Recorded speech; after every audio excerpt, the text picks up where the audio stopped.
distinguished colleagues. I rise today on a matter of personal and collective privilege. Last Sunday, September 28, Senator Panfilo Lacson revealed that almost all senators in the 19th Congress inserted at least 100 billion worth of items in the 2025 GAA, citing that he had gathered documents showing that those were individual insertions. He said that such insertions could threaten the economy. Sinabi pa po niya, Mr. President, sa budget deliberation, pwede kong tanungin ito bakit pinayagan ito. Ang pagbusisi, lalo sa plenary, gusto kong malaman ilan ang isiningit na insertion, ang nag-release at paano na-implement. Mr. President, when former DPWH Undersecretary Cabral, as disclosed by Senator Lacson, offered insertions in the 2026 budget to the Senate President, Senator Sotto boldly refused, invoking transparency and good governance. At that time, he appeared to draw a moral line that insertions were wrong. Does this mean that the Senate President never had budget insertions during all the time he served as Senator of the Republic and as Senate President for almost 5 years? Yet when it was revealed that 100 billion worth of insertions actually found their way into the 2025 budget through the Senate itself, the Senate President shifted tone and justified them as part of the regular budget process. At the start of the plenary session last Monday, he even said, and I quote, "Amendments, insertions, or whatever you want to call it, whether individual or institutional, are part of the regular budget process. These seemingly inconsistent positions have once again stirred confusion not only within this chamber, but more importantly, among our people." Just yesterday, Mr. President, Senator Lacson clarified that he did not mean to put anyone on the spot, but expressed that this is a chance for both houses to heed to the public outrage against corruption. Yet the fact remains, his prior statements have already cast doubts and shadows, not just to the individuals he alluded to, but also to the integrity of this institution. His disclosure last Sunday ended up banners of newspapers Monday morning, to the consternation of his colleagues. While a caucus was called in the afternoon of the same day to explain that it was not meant to put anyone on the spot but to heed the public outrage, it's too late in the day, Mr. President. Mr. President, the confusion is further compounded. For years, Senator Lacson made it his moral crusade to denounce budget manipulations as the breeding ground of corruption, particularly infrastructure projects like flood control. He called them humongous budget insertions that fueled waste and abuse. But then in the wake of public outrage, instead of pressing for accountability and demanding justice for past misuse, he appeared to have abruptly shifted tone.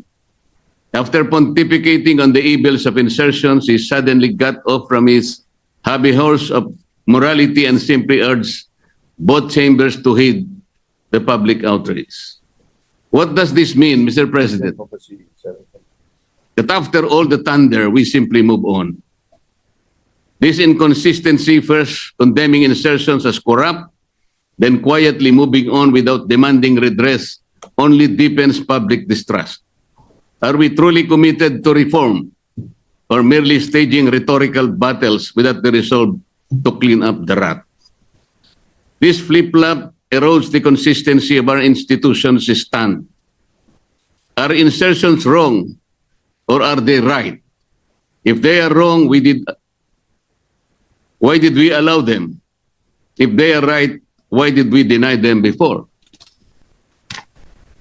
Mr. President, we must confront this issue not with rhetoric, but with clarity of principle. The Senate is tasked under the Constitution with the power of the purse and the vital function of oversight. But let me ask, is oversight synonymous with budget insertions? Or are insertions merely convenient vehicles for pork and patronage? Without a clear framework, we risk reducing this chamber to nothing more than a rubber stamp of the powers that be, thereby undermining the checks and balances carefully designed by the framers of our Constitution. The so-called flood control scandal illustrates the urgency of this clarification, Mr. President. For years, billions of pesos were poured into flood control projects. Yet today, every typhoon, every monsoon rain still brings massive flooding to our communities. Where did the money go? Were the projects properly planned and implemented, or were they merely vehicles for lump sum appropriations and political accommodations? If Senate oversight means anything, it must mean exposing these abuses. But if oversight is confused with insertions, then the Senate itself becomes complicit. Instead of protecting the people from waste and corruption, we risk becoming enablers of it. This is why the rules must be clarified so that oversight is exercised as a constitutional duty, not as a bargaining chip for the insertions hidden in the budget.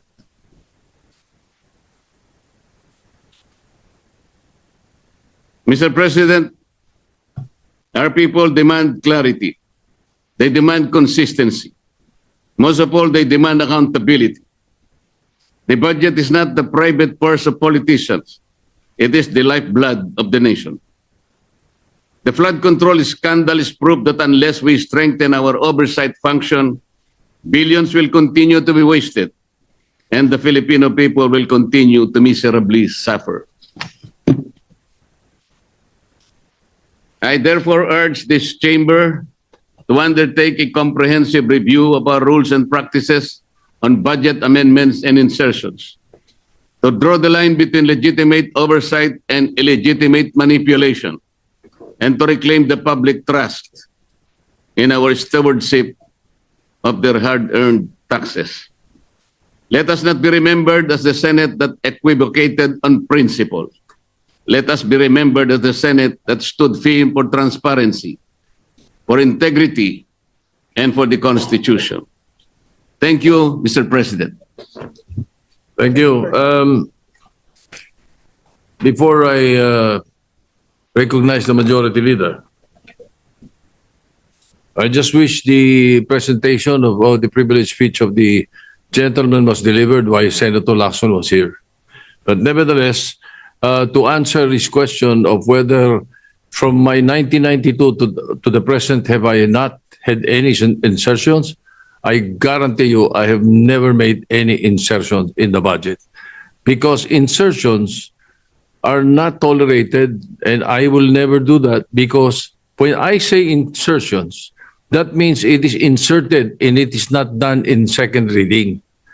You know, but it is done in second reading, and that was my explanation of the 100 billion mentioned in the newspapers. When there are individual amendments and institutional amendments and done on second reading, that is not insertion. Insertions are the ones that were done with this previous budget, which was done in the BICAM. Yun ang insertion. Malinaw yun. May kaiba yung insertion sa amendment. Amendment is legally done during second reading and approved on third reading. Ngayon, nagsabay ka na, nagpapasok ka doon, insertion yun. And I have never done that. All right? Now, the call to for this Senate to be open, we have already agreed. I already told the Senate Chairman of Finance that all amendments of senators will be done on the floor.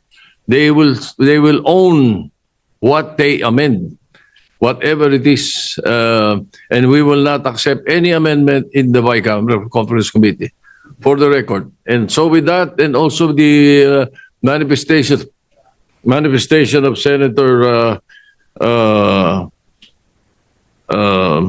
of Senator Marcoleta is hereby referred to the Committee on Rules. Majority Leader. Mr. President, Senator Legarda